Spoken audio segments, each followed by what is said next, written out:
Cara, você falando esse negócio de ANCAP, eu queria entender de coração mesmo, não é no debate aqui não, conversa mesmo, porque eu não entendo muito dessas questões políticas, de ANCAP, essas coisas, isso daí não é meu ponto forte. Mas o que eu entendo, assim, de ANCAP, até por causa do Daniel Fraga, que era um ateu e tal, ele até brigou com o Estado porque ele falou uma vez que religião era pior que droga, né? Aí foram mandar uns processos pra ele, o cara peitou o Estado. Não, mas não foi por isso que ele tomou processo, não. O que eu lembro tinha sido isso, mas se não foi, tudo bem. Ele xingou um juiz petista lá e uma deputada petista chamada Cidinha Campos. Eu acho que teve essa questão também da religião igual droga. Não, ele fez um vídeo, ele realmente... Mas tudo bem, se não foi, não tem problema não. Eu só queria chegar num ponto que é o seguinte.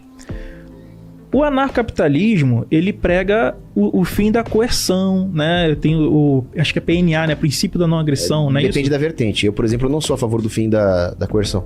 Então, aí tem o PNA, mas os ANCAP, pelo que eu sei da origem do movimento, os ANCAP raiz, tem essa questão do princípio da não agressão, do fim do Estado, tudo seria questões privadas, etc, né? Só que quando a gente pega, por exemplo, a Bíblia, a Igreja Católica, a gente vê que eles são extremamente coercitivos, né? Que eles são para dominar as pessoas e não dar liberdade. Ele não quer saber de PNA, ele quer saber de atacar a igreja, vai. Só um minutinho. Isso aqui é uma bula papal do Nicolau V, que ele fez, chamada Dum Diversas, e também tem a Romanus Pontifex, que autoriza você chegar e invadir as terras estrangeiras, né? As terras do chamado Novo Mundo para esses cristãos, né? Muitos deles templários. E eles invadiam, dominavam e escravizavam as pessoas, como está dizendo aqui, ó. Olha o que tem no conteúdo, ó. Nós vos concedemos reis da Espanha e de Portugal, por este presente documento, com a vossa autoridade apostólica, plena e livre permissão para invadir, procurar, capturar e subjugar os sarracenos, os pagãos e quaisquer os outros descrentes inimigos de Cristo, onde quer que estejam, bem como seus reinos, ducados, condados, principados e outras propriedades, e reduzir as suas pessoas à servidão perpétua. Aí a gente chega na Bíblia, né? Na Bíblia, tanto na hebraica quanto no Novo Testamento, e a gente vê, por exemplo, aqui, ó, Deuteronômio 20, 10, 11. Quando te aproximares de uma cidade para combatê-la, apregoar-lhes a paz. Será que se ela te responder com paz e te abrir as portas, todo o povo que se achar nela te será tributário, você terá que pagar imposto, mas o ANCAP fala que o imposto é roubo, pelo que eu entendo, assim, eu não entendo muito, mas pelo que eu entendo o imposto seria roubo. Aí Deus está mandando pagar imposto. E te servirá, ou seja, escravidão, servidão, né? Aí a gente chega, por exemplo, no Novo Testamento, Jesus fala, ele fala assim, ó, dê a César o que é de César, quando pergunta se deveria pagar imposto. E ele usa um termo ali no grego, que é o apódote, e está no imperativo, é pague. Tanto que o Paulo, em Romanos 13, ele vai falar para você se sujeitar a toda a autoridade, né, todo o governo. Que se você não se sujeitar àquele governo, tudo bem, a espada cair sobre você, porque você está errado em não se sujeitar àquele governo. Mas o interessante é que ele fala que você deve pagar impostos e tributos e usa essa mesma palavra, que é apódate, também no imperativo. Aí você vai para o pai Justino de Roma, e o pai Justino de Roma está falando que quando Jesus ele ensinou sobre pagar impostos a César, era para que se submetessem mesmo ao Império Romano, né? Eles poderiam adorar a Deus e se submeter ao Império Romano. Nesse sentido, aqui vem a dúvida sincera. Como é que você faz para não ter um duplo pensar? Duplo pensar, para você que não tá ligado, que está assistindo a gente aqui, é como se fossem dois pensamentos a qual você defende, só que são contraditórios um ao outro. Nesse sentido, como que você concilia isso? Uma religião, uma igreja, uma Bíblia, tanto no Velho quanto no Novo Testamento, que falam sobre escravidão, escravos sejam submissos aos seus senhores, né? Não somente aos bons, mas também aos maus. Entre lá, façam com que eles paguem tributo, façam com que eles te sirvam. Deus mesmo manda várias vezes assim, até a punição de Noé também manda lá o Canaã servir os irmãos. Como se concilia um pensamento anarcocapitalista de liberdade total, de ausência de Estado, em relação a uma Bíblia, uma teologia que fala de coerção? Deus manda, por exemplo, chegar numa cidade, matar todos os bebês, todos os animais, matar todo mundo, e quando não mata, prender e fazer servir. Ensina até vender a própria filha como escrava, né? Em Êxodo 21, ensina você a como ter escravos, como comprar pessoas. e tudo bem você matá-la se ela sobreviver um dia ou dois porque é seu dinheiro.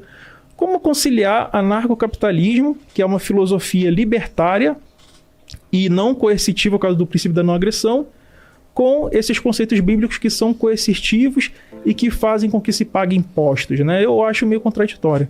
Deixa eu só colocar uma ponta aqui, ô Miranda. Ô Cogos, eu vou deixar assim, só pra gente seguir no debate. Se você quiser responder sobre isso, que eu te perguntou, se achar que é legal e se você quiser colocar, você pode colocar sobre isso. Senão a gente vai continuar ditando um tema que é não proposital aqui para nenhum dos dois. E no final a gente deixa esse tempo aí, igual eu falei pra vocês se degladiar aí, você pode perguntar isso para ele novamente. Mas aí vai perder o raciocínio todo que foi construído, pô. Deixa ele... Então, se ele tiver vontade pra... Mas você entendeu porque disso, às vezes Miranda, você não quiser, não foi combinado, né? Porque disso, porque aí você meio que você puxa o debate para uma área que você quer. Beleza. Mas não seria... Não, eu acho é que não só ficaria essa tão dúvida justo. mesmo, aí depois a gente encerra aqui. Eu nem vou replicar, nem vou replicar. Isso aqui é de coração, nem entendo de política, nem vou debater. Mas poderia ser uma boa pra replicar, assim. Isso é fácil, deixa eu replicar esse cara. Você já me viu fugir de pergunta? Nunca. Não. Então, nem vai ver, pô. Então vou deixar aqui como... irmão. Você é guerreiro. Como um tempo, então, aqui é Deus Vult, cara. Aqui você é templário. Representa. Churró dos nossos. Churró é ponta firme. Pô, então, já que ele tomou esse tempo pra fazer uma falsa pergunta, que era um ataque blasfemo contra a Santa Mãe Igreja, travestido de pergunta e de falso interesse pelo anarcocapitalismo, eu vou responder porque ele não entende nem de filosofia, nem de fé católica e nem de anarcocapitalismo. Porque eu vou... Você tá marcando meu tempo? Pode ser? Porque aí você vai deixar livrão, então? Deixa livre. Eu quero de coração mesmo. Como eu gosto de ordem... Boa, eu quero escutar. Mas depois, como eu gosto de ordem, eu sou aristotélico tomista, eu gosto de ordem.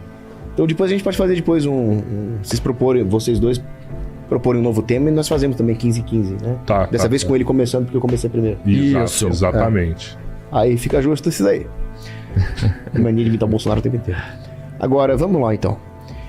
O anarcocapitalismo, ele tem várias vertentes. Assim como você vai ver várias vertentes do marxismo, várias vertentes do conservadorismo. Então o anarcocapitalismo, ele tem as vertentes mais bunda mole, mais teenager, utópicas, e as vertentes mais pé no chão. O meu anarcocapitalismo é uma vertente mais pé no chão. O anarcocapitalismo, ele não substitui a moral cristã, pelo contrário, ele se submete a uma moral maior, a uma moral cristã. O anarcocapitalismo, a definição que eu dou para ele é livre adesão a sistemas jurídicos. Então eu vou ter uma livre concorrência de sistemas jurídicos, as pessoas são livres para aderir a eles, só que quando elas cometem violações do direito natural, como os bandidos, elas vão chegar num ponto em que elas vão perder o direito de não sofrer coerção. Então eu tenho o direito de me submeter a um determinado sistema de prover justiça.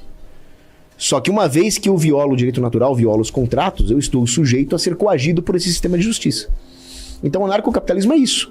Ele não exclui a coerção, ele não exclui a agressão. Numa sociedade anarcocapitalista existiria polícia, exército, tribunal, tudo isso bonitinho. A diferença é que eles não seriam um monopólio coercitivo. As pessoas seriam livres para se rearranjarem. Só que elas vão se rearranjar dentro de certos parâmetros. Existe uma moral absoluta que não pode ser violada. E aí, como o professor Olavo de Carvalho falava... Quem? Grande professor, doutor, filósofo, teólogo, psicólogo, antropólogo, Olavo de Carvalho, além do mito, o homem, ele dizia o seguinte: o homem sempre vai tender a uma governança universal. Ou vai ser demoníaca, como é a ONU, ou vai ser aquela instituição que é uma sociedade perfeita, criada por Deus para ser a sociedade universal, que é a Igreja Católica. Certo? Então, no anarcocapitalismo, nós temos a ideia de que existe uma moral absoluta. E quem é a mestra de assuntos de fé e de moral é a Igreja Católica. Agora, a Igreja Católica, ela permite que vocês discutam aí a política temporal. Você quer fazer uma monarquia, você quer fazer uma república, a Igreja Católica não vai se meter nisso, desde que vocês obedeçam princípios morais. Então você pode ter uma monarquia, uma república, um anarcocapitalismo, por exemplo, desde que vocês não abortem, desde que vocês não blasfemem, né? Não cometam sacrilégio, desde que vocês não assassinem pessoas inocentes, desde que vocês tenham o devido processo da lei, né? Não saiam matando e prendendo pessoas arbitrariamente, que nem certas pessoas carecas por aí, né? Não quero sair daqui de camburão, seu Rocha. Então, o anarcocapitalismo é isso, é livre concorrência de sistemas jurídicos. Só um detalhezinho rapidinho. Cara, aqui na página 34 da Apologética de Justino Marte, do 2º século, olha o que ele vai falar aqui sobre impostos e tributos, ó. Eu não cheguei nos tributos ainda? Então, quanto a tributos e contribuições, procuramos pagá-los antes de todos aqueles que estabeleceste para isso em todos os lugares, assim como fomos ensinados por Cristo. Porque naquele tempo alguns se aproximaram dele para perguntar se deveria pagar tributo a César. Ele respondeu: dizei-me que imagem tem na moeda. Eles responderam: a César. Então dê a César o que é de César e a Deus o que é de Deus. Portanto, nós somente a Deus adoramos, mas em tudo ou mais nós servimos a vós com gosto, confessando que sois imperadores e governantes dos homens e rogando que junto com o poder imperial. Tá? Aí, nesse sentido, como que fica essa questão do imposto é roubo? Não, essa é uma dúvida sincera. Vou chegar lá. Não é, tipo assim, eu não tô fazendo pra te atacar ou atacar a igreja. É sincera mesmo. Vou chegar lá. Então, quando nós falamos em anarcocapitalismo, nós falamos na livre concorrência de sistemas jurídicos, nós não estamos falando na livre concorrência de sistemas morais. Porque existe uma diferença entre prestar um serviço de justiça e vender parâmetros distorcidos de justiça. Então, pode haver concorrência entre juízes, entre certas práticas do direito processual, por exemplo. Mas você não pode ter concorrência entre sociedades onde se pode abortar e onde não se pode abortar. Porque o aborto é uma violação hedionda do direito natural, ela tem que ser proibida em todos os lugares, e a concorrência vai ser, por exemplo, em qual sociedade melhor funciona para combater os abortistas, mas ao mesmo tempo evita que uma pessoa seja injustamente acusada de aborto e condenada. Isso é o anarcocapitalismo. Aí, vamos lá. Isso não exclui a existência, como eu disse, de exércitos, polícia, tribunal, nem mesmo de governos. Porque as pessoas podem, voluntariamente, querer se submeter a um governante. E não tem problema nenhum com isso. Quando Francisco Soares, que foi um grande teólogo medieval, escreve sobre como seria a política do Jardim do Éden caso Adão e Eva não tivessem pecado, ele falaria: o homem não teria pecado, então não haveria bandido, né? Não haveria petista. Mas isso não significa que não haveria governos, hierarquias, reis, imperadores, prefeitos, vereadores. Por quê?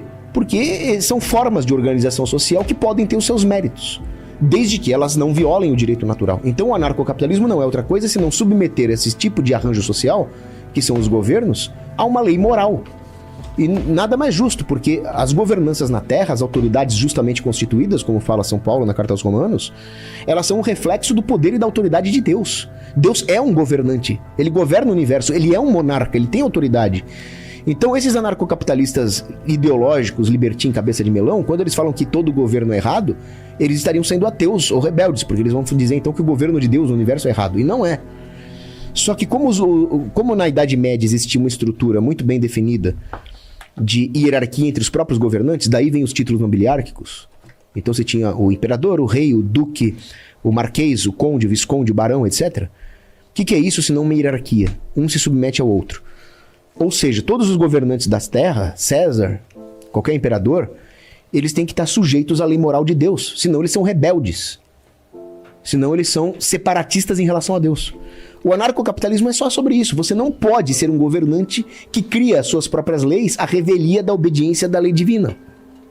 Então o anarcocapitalismo ele é muito mais favorável a uma sociedade católica com governantes católicos do que qualquer outro sistema.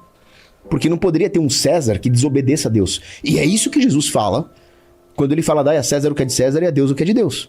Qual era o problema ali? O problema ali é que os fariseus queriam colocar uma armadilha para Cristo. Se Cristo falasse: não é para pagar imposto nenhum, imposto é roubo, que o Daniel Fraga tem razão. Se Cristo falasse isso, os romanos pegariam Cristo ali, porque ele estaria incitando a sua negação. Agora, se ele falasse: não, paguem todos os impostos bonitinhos para Roma, Roma que manda, vocês obedecem, certamente ele iria angariar o ódio de todos os judeus ali, porque os judeus estavam esperando um Messias que os libertasse do jugo romano. Então Cristo dá a resposta que somente um homem-deus com uma inteligência muito mais avançada que a nossa poderia dar. Ele fala: olha, dê a César o que é de César e dê a Deus o que é de Deus. De quem que é a efígie que está nessa moeda? É de César, né? Então, dê a César o que é de César, dê a Deus o que é de Deus. O que Jesus faz nessa hora? Ele coloca César no seu devido lugar. Ele fala: César não é melhor que ninguém de vocês. César é só mais um sujeito que tem que se submeter à ordem de Deus. Ele deixa de ser uma fonte de uma moralidade própria.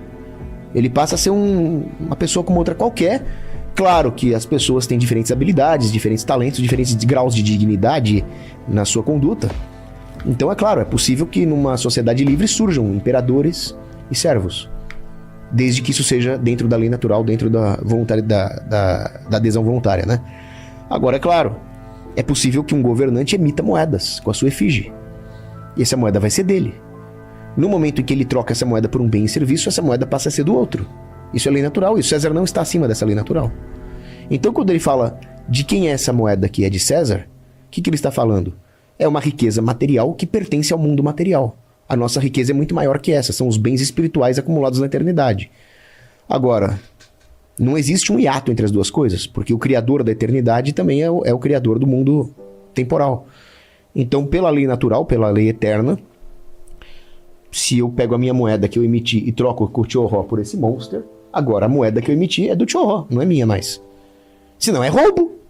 Então Cristo, ele conseguiu evitar a armadilha e ele disse, todo mundo está sujeito à lei natural.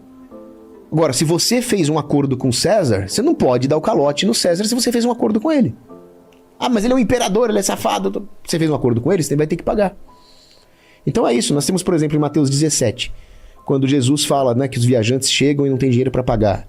E ele fala, bom, eles não precisariam pagar, mas nós vamos pagar para ele. Você vai lá, pega um peixe, tira o estáter, a moedinha de dentro do peixe, que eu pago. O que Jesus está demonstrando aqui? A honestidade de quem dá o exemplo de pagar e honrar os seus contratos. Então, quando São Justino Mártir fala sobre pagar com gosto, ele está falando, vamos pagar o que nós devemos. E se nós devemos alguma coisa a um governante, vamos pagar ao governante. Se eu concordei em me submeter a um rei, como São Luís IX, eu assinei um pacto de vassalagem com ele, eu sou vassalo dele, e ele me convoca para as cruzadas, eu vou com gosto para as cruzadas. E se ele fala, olha, nós concordamos que você ia pagar um certo tributo aqui para financiar o exército para as cruzadas. Ah, é para financiar o exército para as cruzadas? Selva, tá aqui o seu tributo, vamos para cima desses filha da mãe aí. Então sim, pague o que você deve, pague as justas autoridades, se submeta às justas autoridades, assim como um filho se submete ao pai, ou um patrão se submete um empregado se submete ao patrão, e o soldado presta continência para o sargento. O universo é hierárquico, o anarcocapitalismo não nega nisso. O que não pode acontecer são as más hierarquias, as falsas autoridades constituídas não na justiça de Deus, mas em injustiça. Então, o termo que se usa lá, quando se fala sobre pagar tributos nas cartas aos romanos, é foros. O foros poderia ser uma taxa de condomínio. Uma taxa de condomínio é um foros. Você pode dar calote no seu condomínio? Isso não é cristão. Da mesma forma, se você concordou em pagar um serviço de justiça, defesa e segurança para o seu governante, você vai ter que pagar. O que não pode acontecer? Por que imposto é roubo? Que é a frase dos anarcocapitalistas, que eu concordo, eu sou um anarcocapitalista. No caso, tipo assim, quando Paulo fala, se submeta às autoridades e pague os tributos, impostos, aquilo ali estaria certo. Tá certo. Se eu estivesse aqui como vassalo de Santa Jadviga e ela falasse, Cogos, preciso de dinheiro para as cruzadas, eu ia falar, selva, Deus vult, ia pagar o tributo com gosto. Agora, vem o Taxade e inventa tributo da bunda, destruindo a economia. Então, mas é isso que eu fiquei com dúvida, porque segundo o que Paulo falou, toda autoridade está sujeita e é constituída por Deus. Então, o Taxade, ele não estaria sendo constituído por Deus. E o fato dele te cobrar imposto... Eu não sou contra aumento de imposto não, tá? Eu acho que isso aí eles estão roubando pra cacete, essa loucura aí. Mas é só pra entender o raciocínio. Então, quando ele fala que toda autoridade está sujeita por Deus, e ele fala assim, ó, apódote, paga, imperativo, seja submisso à autoridade, e se você não for submisso, vai entrar na espada.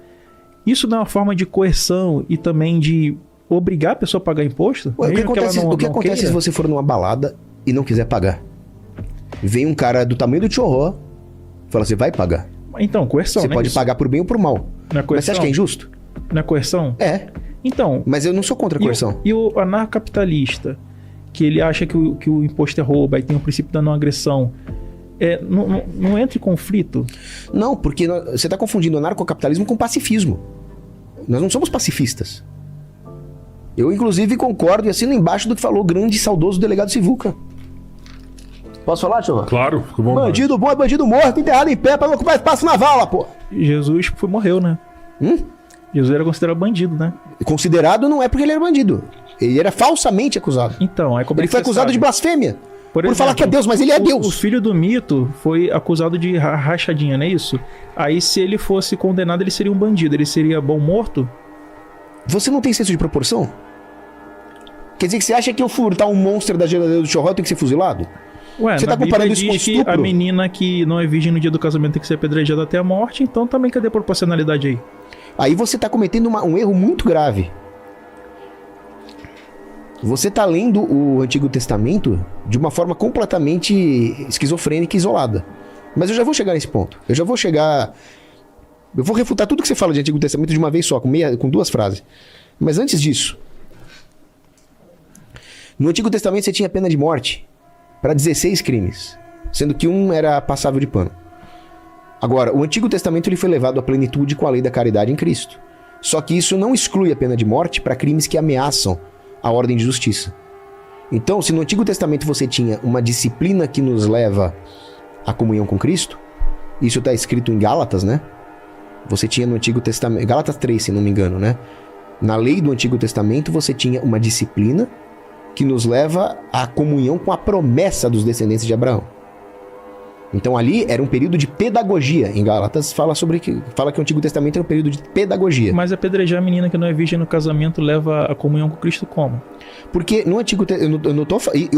Hoje isso seria uma coisa hedionda, absurda, terrível. E naquela época não era? Aí no Antigo Testamento existia uma necessidade de Deus de preservar o povo judeu contra qualquer tipo de esfacelamento, de desordem, de perda da união.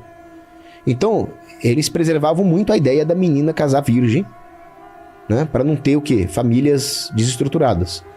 Como a dos patriarcas, que eles tinham mais de uma esposa. Não, aí olha a confuseba que você tá fazendo, O cara. próprio Salomão tinha 1000 mulheres, né? 700 por 300 concubinas. O Davi, ele pegou Betseba, que era casada, teve um filho, né? Que ele mandou Urias ser morto. Por que ele não foi morto por Deus? Porque São Bernardo de Claraval explica muito bem isso. Eu prefiro fazer a exegese de um doutor da igreja, como São Bernardo, do que a sua, que nem cristão é. Então São Bernardo de Claraval fala, houve um período da humanidade onde as pessoas viviam muito pouco e eram em número reduzido. Então Deus abriu uma exceção para a poligamia. Por que isso? Porque Santo Tomás de Aquino vai dizer o seguinte, o casamento, né, ele tem 2 funções. A primordial é a procriativa e a segunda é a estrutura familiar afetiva. Só que a função primeira, ela tem precedência sobre a função segunda. Então, no momento em que precisava reproduzir para evitar o colapso da sociedade, Deus falou, vou sacrificar aqui temporariamente a função segunda, que é a afeição na fidelidade de só um homem com só uma mulher, para dar um bust aqui na função procriativa. Por que Deus fez isso? Mas Porque... a Betseba não poderia ter procriado com o marido dela, Urias, ao invés de procriar com o Davi, que matou Urias para ficar com ela e depois ele mata Sim, o mas filho quando ele dela? mata Urias é um pecado que ele teve que se arrepender. Concorda comigo? Mas por que o filho Ele foi pediu punido? perdão por ter mandado Urias lá pra Deus em matou frente. o bebê e não Davi, por quê? Na lei não era pra matar o Davi e a Betseba? Sim, mas aí você E por que ele matou o bebê e não o Davi e a Betseba? Porque, mais uma vez, Catecismo de Trento.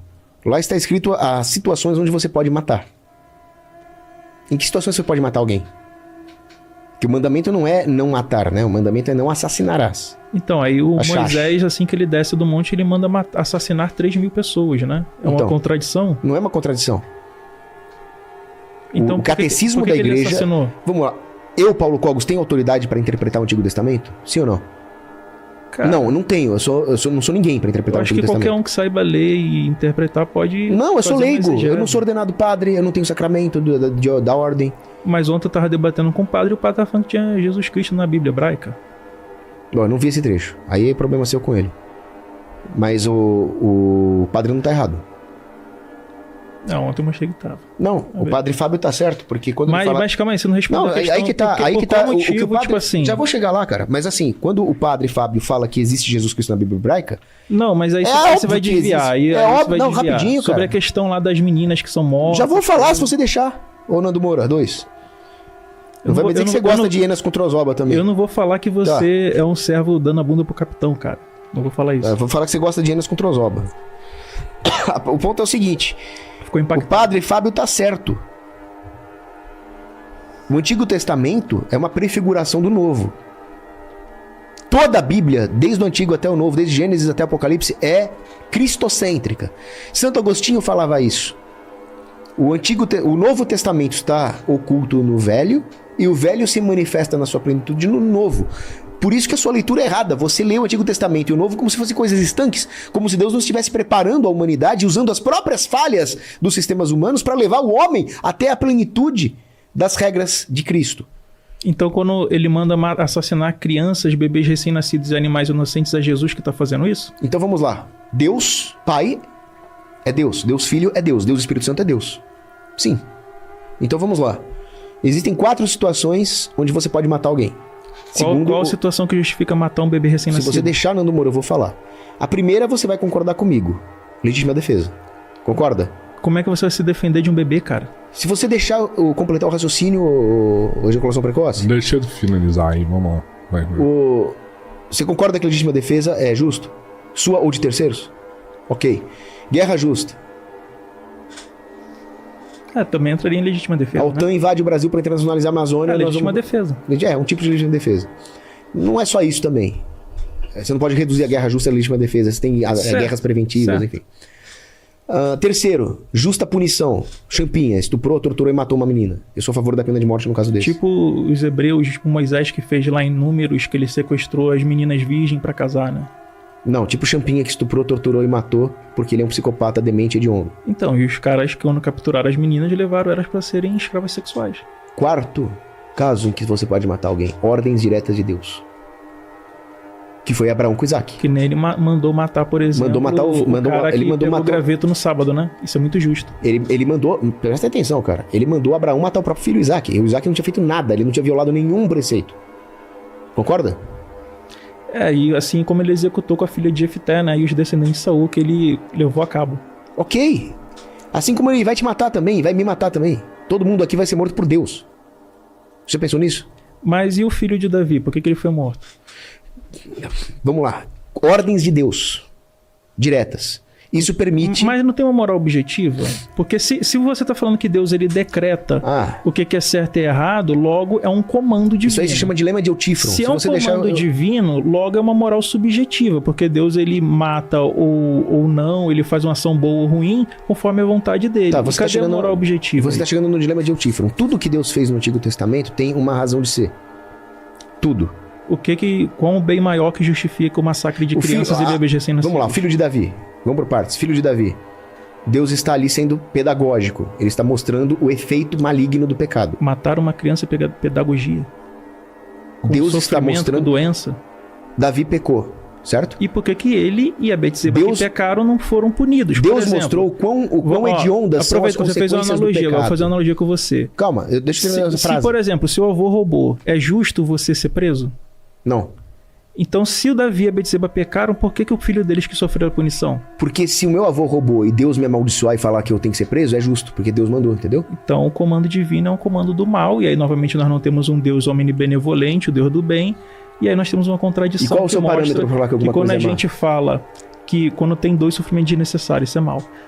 Então, você observa que Deus ele é contraditório. Então, se a gente tá falando aqui de lógica e filosofia, ele tem que aceitar desnecessário que Deus ele foi refutado aqui, porque Deus não é omnibenevolente porque ele está praticando ações malignas. Desnecessário segundo quem? Vamos lá. Você acha que matar uma criança inocente é uma ação ruim, sim ou não? Que causa dor e sofrimento? Responde a minha pergunta primeiro. É sofrimento desnecessário para quem? Qual é o seu juízo de desnecessário? Para o bebê que foi morto. Mas nós somos seres contingentes. Como é que você fala em necessário ou desnecessário segundo a ótica do ser contingente? Seu Deus também é contingente, porque ele pode exercer o caso ou não pode. Então aí nós temos um argumento que mostra que é um contra ontológico. Se é possível que Deus não existe em um cenário de mundo possível, logo ele não existe em todos os mundos possíveis. Tem até no The Black Well Companion eles afirmando isso. É uma paródia, um argumento de paródia. Logo seu Deus é contingente também, ele não é necessário. Então, nesse sentido, Cogos... Nossa, esse argumento é completamente ridículo. É o argumento usado por Plantinga no seu livro. Sim, é um argumento ridículo. Eu explico por que é ridículo. Tá, mas calma aí, Eu ia falar isso agora. Vamos voltar. Miranda, só uma coisa. Eu sei que você vai começar a falar agora, mas você me dá 10 segundos? Claro. As mulheres que foram cerradas ao meio lá em Oséias 13, aquilo, elas eram idólatras. E aquilo foi Deus mostrando o que acontece com idólatras. E daí? Pedagogia. Caralho. Tá, mas vai. Continua. Sua vez de falar. Pronto aí. Pô, você quer acabar de armar o calma. material? Pô, Caralho, eu até vou Fábio. te falar assim, né? Cara, Não faz é isso o não, melhor velho. Fica até momento, assustado, mano. Não, mas ninguém. Mais uma vez, eu não Caralho, defendo mano. serrar Que ninguém doideira, velho. por idolatria. Você é doido. Só que no Antigo Serrar Testamento. uma mulher grávida ao meio, Eu sou um contra. bebê, é pedagogia. Não, eu sou contra serrar uma mulher ao meio. Não, nem fala mais isso. Eu sou não. contra. Não, nem fala mais isso. Nem Eu sou fala mais contra. isso. Chega. Eu sou contra serrar uma louco. mulher grávida ao meio, entendeu? Você é Mesmo maluco. que ela seja idólatra, entendeu? Tá bom. Vamos lá. Só que lá no Antigo Testamento Tá bom, cara. era outro Paranauê. Tá bom. Isso aí não se justifica, não. Vamos lá. Então vamos lá, vai seguir agora, hein?